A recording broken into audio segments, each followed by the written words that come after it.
বিশ্বকাপ মানেই রাত জাগা। প্রিয় দলের খেলা দেখতে দেখতে কখন যে রাত পেরিয়ে ভোর হয়ে যায় তা টের পান না অনেক ফুটবল প্রেমী। কিন্তু এর পরের বাস্তবতা অনেকের জন্য কঠিন। সকালে থাকে অফিস, বিশ্ববিদ্যালয় অথবা ক্লাস, আর সারা দিন জুড়ে চোখে ঘুমের রাজ্য। তাহলে উপায় কি? বিশেষজ্ঞরা বলছেন এই বিশ্বকাপ মৌসুমে আপনার বড় সহায়ক হতে পারে একটি ছোট্ট পাওয়ার ন্যাপ।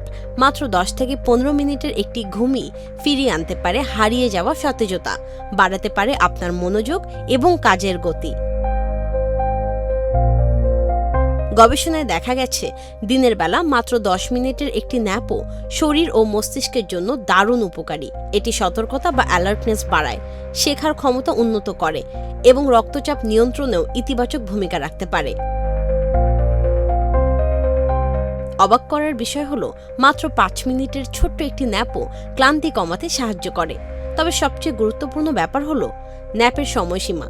অনেকেই ভাবেন যত বেশি ঘুম তত বেশি উপকার, কিন্তু পাওয়ার ন্যাপের ক্ষেত্রে বিষয়টি ঠিক উল্টো।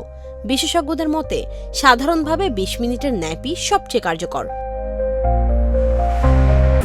আমাদের উঠে দাঁড়াতে হবে। স্পিড, সকল অন্যায়ের বিরুদ্ধে রুখে দাঁড়ানোর এনার্জি পার্টনার।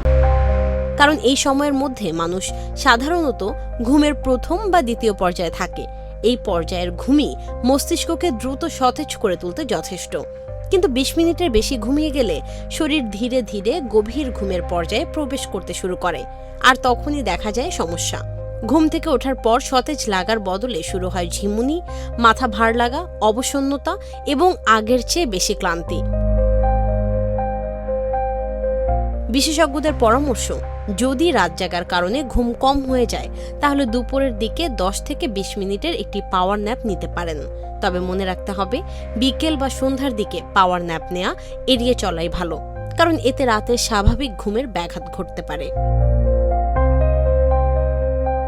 তাই বিশ্বকাপের উত্তেজনা আর দৈনন্দিন দায়িত্ব দুটোই সামলাতে চাইলে মনে রাখুন একটি সহজ নিয়ম: পাওয়ার ন্যাপ নিন, তবে 20 মিনিটের মধ্যেই নিন, কারণ কখনো কখনো মাত্র কয়েক মিনিটের ঘুমই কয়েক ঘন্টার ক্লান্তি দূর করে দিতে পারে।